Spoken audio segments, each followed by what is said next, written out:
त्यात काही तुम्हाला आढळलंय का? आता पुढचा तपास कशा प्रकारे? खालच्या काही गोष्टी ज्याबद्दल तुम्ही प्रश्न विचारत आहात याबाबत अद्याप पावेतो झालेल्या तपासामध्ये निश्चित काही कारवाया केल्या जात आहेत. त्या कारवायांच्या अंती त्याच्यात जे निष्पन्न होणार आहे त्या पद्धतीने पुढील तपास कार्यरत राहील. अरे त्यांना बोलू द्या ना. कारवाया ज्या आहेत या चालू आहेत त्या तपासाच्या पद्धतीप्रमाणे पुढील कारवाया चालू राहणार आहेत.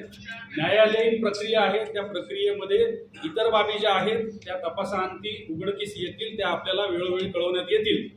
त्याचबरोबर मेडिकल जे करायला लागतं ते मेडिकल देखील त्या ठिकाणी प्री अरेस्ट मेडिकल पूर्ण केलेलं आहे. त्याचे जे काही अहवाल असतील ते सुद्धा आपल्याला प्राप्त होतील. त्याच्या अंती अधिक काही निष्कर्ष येतील त्याच्याबद्दल देखील आपल्याला कळवण्यात येईल.